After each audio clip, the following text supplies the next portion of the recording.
welcome back to another YouTube video of Flare FX, where we make things simple. Now if you're new here, please make sure to hit the subscribe button. If you're back here again for another video, welcome back, Flare family. It's always good to have you. Today we're doing gold and Nasdaq, so it's a lot of gems. You guys have been going crazy, but nonetheless, let's get it started. All right. You guys already know how I like to do things. We like to go over the Discord. It always makes sense, guys. I was showing the team different types of trades I wanted to take, the GBP pairs and then the GBP USD as well, and even the profits as well, entries as well. I executed a bit of profits, as you can clearly see, guys. It was going crazy. Like, look, close to 1k in profits is nonetheless. But also, I would like to shout out to the new guys. We're 57. I remember when we only started with one guy, guys. But we see Sanyas is new. We have a female, even. You know, we have different types of people, guys. Like, I really enjoy, as much as it is, it's growing. It's a growing community. Let's just keep it up nonetheless, right? And then the special is still on, guys.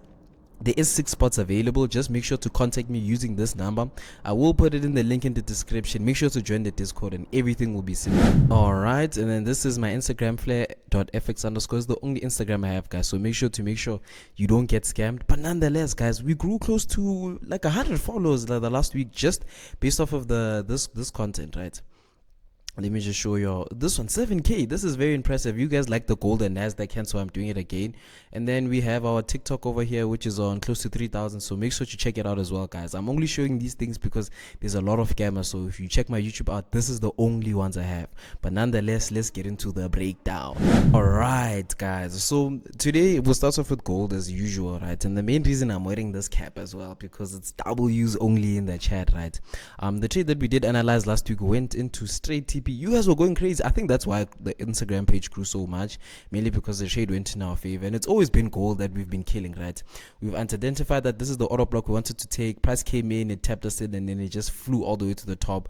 TP was hit. People in the group were going crazy. So it's yet another week, yet another dollar. I know a few people that even passed their funded accounts, guys. Like, it's genuinely crazy with how the community has been growing. And I know there's a lot of new people. Even the TikTok, even the YouTube has grown. So appreciate the love, guys. But nonetheless, let's break this down from the top down, right, as we like to do it, right? So I don't remove more of my drawings because it's necessarily the same thing that we've been seeing, like how gold has been moving, right? We've highlighted this high. We took a sell over here all the way to the downside, and we took the buys all the way to the top, right? But I saw that a price came all the way to the bottom over here and changed character. Then price proceeded to do its thing, and then it proceeded to change character over here, as we can clearly see, right? So I'll just clean this up and put a change of character over there, put my tools over here, right? But nonetheless, guys, as I saw that price did change character, I saw that as much as it is, as price was moving higher and higher, I was anticipating an order block on the lower time frames, right, which I will show you once I go in a bit deeper. But with this one, we need to understand market structure, guys. Like, the moment we understand what the market is doing, it makes it easier for us to kind of execute and really see what we want to like trade off of, right? But nonetheless, this is on the 4-hour time frame, looking at this pair in relativity, right? Then now we can go over to the 2-hour time frame, like maybe going a step lower, right? Then, as you can already see on the 2-hour time frame, it's already highlighting that order block that we were looking at, but we saw the order block on the 1-hour time frame, right? But now we can classify this as a break of structure, right? So you can tell that gold is on an uptrend. Gold is buying, like it's slowly starting to push up, and you can already see the momentum is pumping, guys. Like, it is genuinely pumping. As you already can see on the 2-hour time frame, this is the order block I've highlighted. I'm looking for something relatively similar to this, and I like the way gold already had wicked on the way to the top over here, right? Like, we already see some sort of a doji, right? We all know a doji is a reversal pattern. A lot of my new guys that don't understand like candlestick patterns, this candlestick that we see over here basically tells us there's an indecision. We don't know if there's a lot of buyers and a lot of sellers, right? But this candle is so like, it's very specific and very special at a certain place. At this point, we can classify this at a resistant point, right? When we see this at a resistant point, we can already anticipate some sort of a reversal. So now this is what you need to also understand when you're looking at candlesticks, because a lot of traders be trading, but they don't really know their candlesticks. Of course, we can be SMC traders and price action traders, but candlesticks do matter nonetheless, guys. So now, going to the 1-hour time frame, right? Understanding that there is a dojo in the high time frame and there is signs of reversal, we want to be in a situation where we can potentially be in that trend, right? even if I take my Fibonacci just to kind of see how far, we'll use this low, this low because it's the lowest point, and push it all the way to the high. It's relatively around the 80% rule. Even if we can take it and put it over here, it highlights this order block over here, right? So I'll remove this. Right, so with my anticipation for gold, right, heading over to the new week, I'm anticipating it to do the same thing, to slowly sell into this order block and respect it, push all the way to the top over here, right?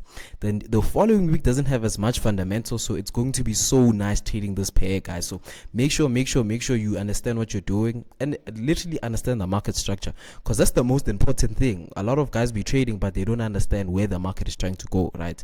So in reference, running it back one more time, I'm anticipating it to sell off into this order block over here, respect this zone, push all the way to the top again, the same way it did over here, and the same trade we caught on the last week, right?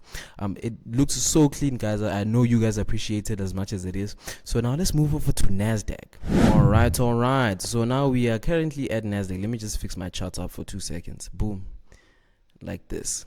So now this is Nasdaq on the 4-hour time frame, guys. I'm looking at this from the 4-hour time frame. There's no drawings at all. With Nasdaq, our trade didn't tap in, mainly because price flew up as quickly as it could, right? But nonetheless, with market structure in and of its own, when we look at over here, we just recently broke this high, and this high was made around March the 24th. So like relatively almost, we could say 3 months ago, right? And then prices came on all the way over here, right? Even if we could take this and mark this out, this is some sort of a support zone, right? A lot of my support and resistance traders can already see, and they're going crazy, right? But nonetheless, what does Mr. Flair see over here, right? What do I see? How am I going to execute this? Nonetheless, it's always market structure for me, guys. The top, the bottom, this is relatively the newest low. There was a high, these are highs. All these highs were broken, as you can clearly see. Boom. So now you can tell that these highs being broken like this, price is anticipating strong buys, right? So now we can go to the 2-hour time frame. Boom, 2-hour time frame. We tap in a bit deeper. I'll remove these because I understand, right? We'll put this over here because we know that's the highest point that we have right now. But now when I'm looking at this already, I'm like, okay, cool. Prices came over here, it wicked. This is a whole wick, right? Whole candlestick that we can see. And remember, when the wick action happens, where on a very sensitive spot, we can relatively say over here, right? It is some sort of a support zone, hence why there is a wick, right? So for me, what I'm interested in is to see how this candle, what it has left behind or what it has reacted off of, right? Me highlighting this order block over here, I can say that maybe price could want to come back a bit deeper and maybe respect this. We could look at this as some sort of liquidity over here. Boom, right? We could look at it something similar to this, right? Let me fix it up 2 seconds. Boom. I just like my charts a bit cleaner, guys. But nonetheless, we could look at this as liquidity, right? Price could have just wicked over here, and this could be an entry point that we'd want to be executing off of. And remember that this is the order block that's responsible for breaking this high, right? We could even mark it out like this, BOS, right? Like that. So now mainly for me, I'm very interested in this order block that we see on the 1-hour time frame, right? But when we go to the 15-minute time frame, we see a lot of these nice things over here, right? As you can clearly see, price is slowly coming down. We could even take the trend line and do it like this, so you can clearly see that price is in a correction or in terms of a retracement, but we don't know where it's gonna reverse. And another thing, it's so much harder to trade reversals, guys. This is one thing a lot of traders don't understand. Trading continuations is so much easier than trying to predict reversals. Try and understand where you stand in the market and how you can execute as much as it is, right? The moment you understand if you're trading a correction or a continuation versus a reversal, you get what I mean, then it makes it easier. The more you trade continuations, you're going with the trend. Reversals are so hard, and the traders that do catch them, it's either through luck or through experience. And you need to ask yourself the question of where you stand, right? But nonetheless, what I see, right, or what I'm still seeing is that I still anticipate Nasdaq to still sell a bit lower and lower. You get what I mean? That's the first touch, second touch. Maybe we can anticipate the third touch to be a bit deeper within the zone, guys. Like, I'll be looking to take any buy setups. This is my POI. I could relatively even mark it out like this. Let me label it as a POI so a lot of you guys can understand what I'm talking about. This is my POI, right? Point of interest. It's not an entry zone, so to say. It's a place where I'm very interested to see how price reacts, right? So what am I interested in seeing? Price coming into over here, right? Once I see that, something similar to this, right?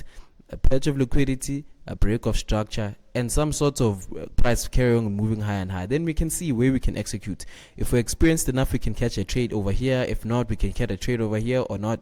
Like, there's so many opportunities. Fear of missing out shouldn't be something that you should be stressing about, especially if you're watching FlareFX's videos, because you've seen it many times that there's always entries every week, guys. If you miss one entry this week, you can catch another one next week. And I know a lot of guys that I could even show them the direction of where the market's gonna go, but they'd still blow their account. And I ask myself, how? You get what I mean? But nonetheless, for this week's breakdown, this is all I have, guys. It's gold and Nasdaq. If you guys are interested in the special, please make sure, I'll just put the picture over here, then you can see what's up. It's just a May special, guys. This is only lasting until the end of the month. It is my birthday month, so that's why I'm really doing this, because I know a lot of guys are students, they don't have much money, and my course usually is a bit expensive, right? But it's only for a good cause, guys. Like, it's the skill that you need to get. If you're getting value over here, who says you can't get value when you're in with me? You get what I mean? And I teach you one-on-one. I actually go through you with the pairs that you struggle with. I help you find the things that you need to do.